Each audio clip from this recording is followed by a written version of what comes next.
importância dada à sustentabilidade e ao ambiente por parte dos alunos. Por conseguinte, apresentarei algumas propostas de modo a minimizar esta problemática, e estas são: estabelecer um tempo limite para o banho dos alunos nos balneários. Como todos sabemos, a água é um bem essencial, que existe em baixas quantidades, especialmente se nos referirmos à água potável, que abrange menos de 2% da quantidade total de água existente a nível planetário. Portanto, devemos preservá-la. Esta medida, que consideramos da maior importância, consiste no incentivo dos alunos a participar na manutenção dos espaços verdes do concelho e da escola através da criação do sistema de créditos nas escolas. Esta medida ajudaria a desenvolver um interesse e sentido de responsabilidade por parte dos alunos relativamente à natureza e à comunidade, e como tal, o aluno que estivesse empenhado e feito um bom trabalho seria avaliado nesse sentido e, posteriormente, essa avaliação seria somada à média escolar e, desse modo, a classificação recebida seria tida em conta a quando o ingresso do aluno na universidade. As penas dos alunos podem passar por fazer voluntariado em locais onde se reaproveitem os resíduos e na escola no âmbito desta temática.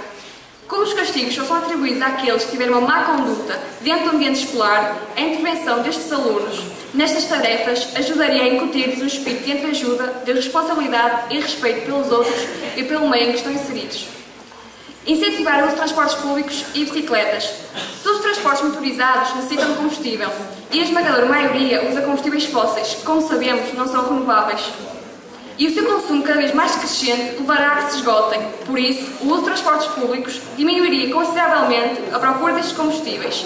E o uso de bicicletas, para além de não precisar de combustível, tem um aspecto positivo de combater o sedentarismo e promover um estilo de vida saudável. Obviamente, com o uso destes meios, também diminuiríamos a poluição. Ações obrigatórias para alunos nas quais possam aprender a aproveitar materiais descartáveis.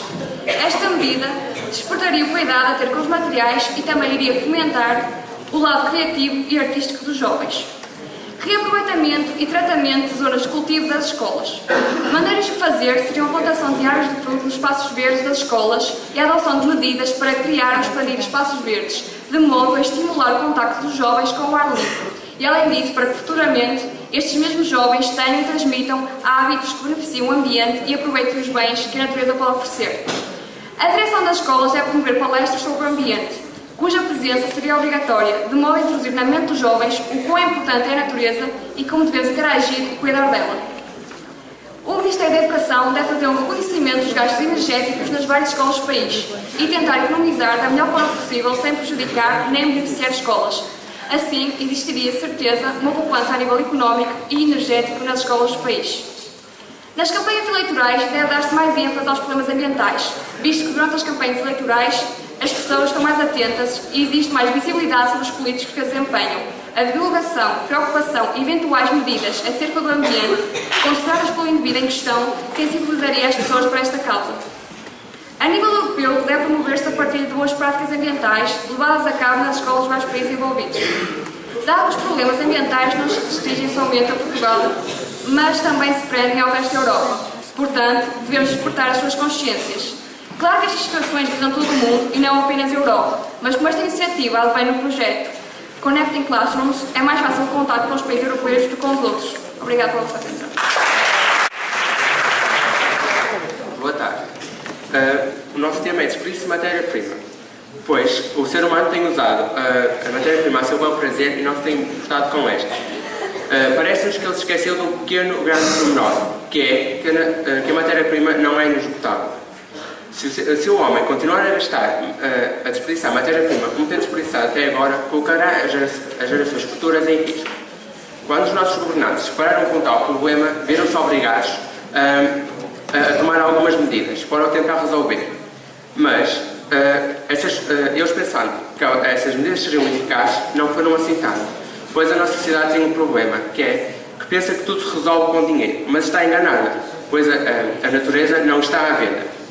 Se nós não começarmos desde já a cuidar e a preservar da natureza, o ser humano está-se a colocar a si próprio em perigo.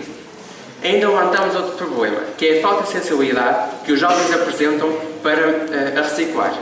Pois, apesar de existirem em vários pontos da escola ecopontos, mesmo assim, os alunos não realizam a separação dos resíduos. Para combater tais problemas, propomos algumas medidas.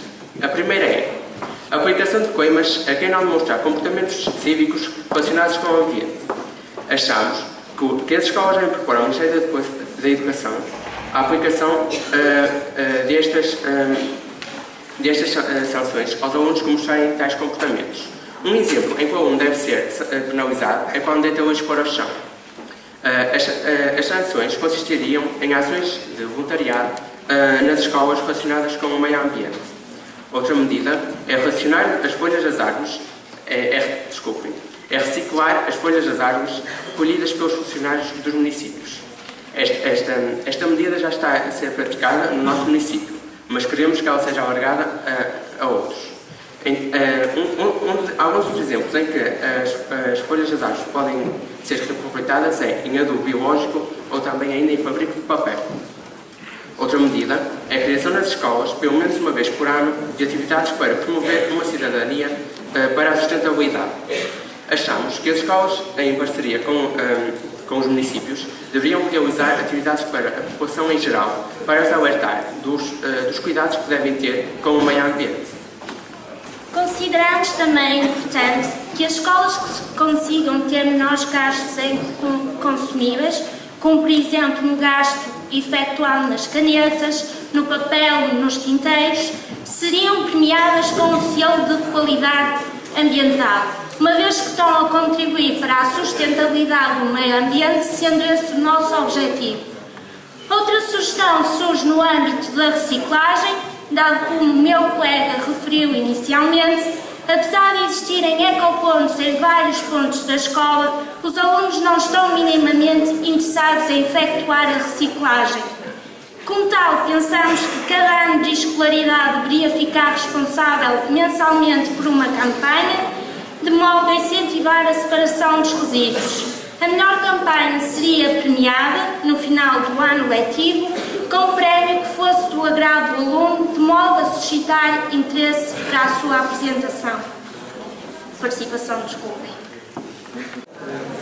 O grande problema ecológico dos nossos dias reside no facto de que o ritmo de exploração, degradação e destruição dos recursos naturais tem se tornado, em muitos domínios, mais acelerado do que a própria capacidade da natureza para os repor, não garantindo assim que as gerações futuras possam usufruir dos bens necessários para a sua sobrevivência. E cabe-nos a nós, como estudantes, introduzir na escola hábitos de sustentabilidade para com o ambiente. Como ele acabou de dizer, vamos agora referir alguns hábitos que podem ser criados na escola.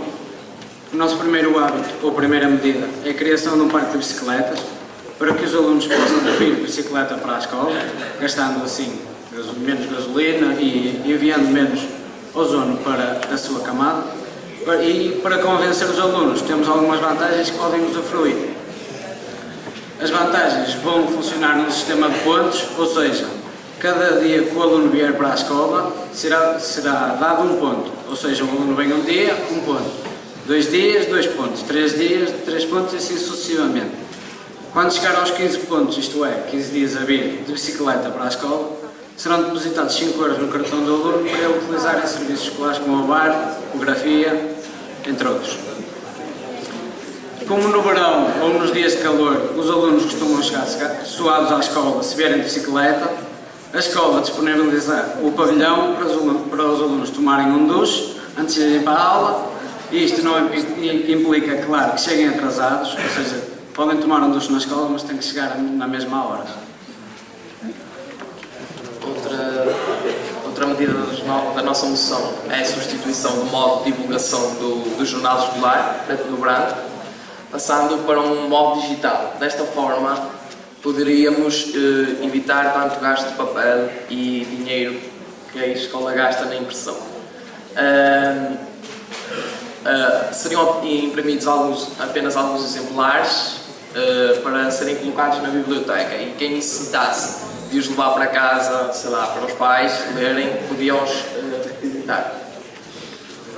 A última e terceira medida é a aplicação de pequenas multas, consoante a gravidade da sanção, como por exemplo, se um aluno for observado a deitar lixo para o chão, a pessoa responsável, o funcionário, o aluno, o professor, dirá ao Conselho Executivo ou órgãos de maior poder que nós, para que o aluno seja aplicada a sanção. Essas sanções variam de entre 50 cêntimos a 5 euros, como eu disse, consoante a gravidade da infração. Se um aluno passar ou infringir um limite de 3 sanções, irá ser dado outro trabalho, como por exemplo limpar os pavilhões. Também deixar desde já uma à parte, a complementaridade entre a terceira medida e a segunda medida vão fazer com que a escola ganhe dinheiro para comprar as bicicletas que os alunos podem alugar caso não tenham em casa. Este trabalho que o Dr. Ramos já aqui disse, já vem sendo desenvolvido há 3 anos, espero que continue.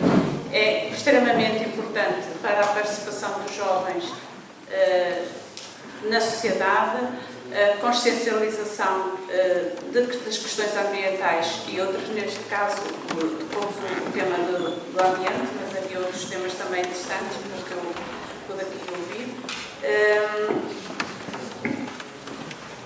Faço votos que continuem a fazer um bom trabalho, tenham sucesso educativo e agora passaria a anunciar as moções vencedoras.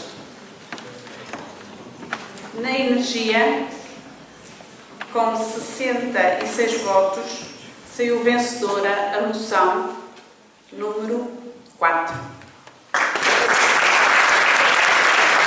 No tema da água, exatamente com 66 votos, saiu vencedora a moção número 4. Foi eleita a moção apresentada pelo 12º A, a moção número 12,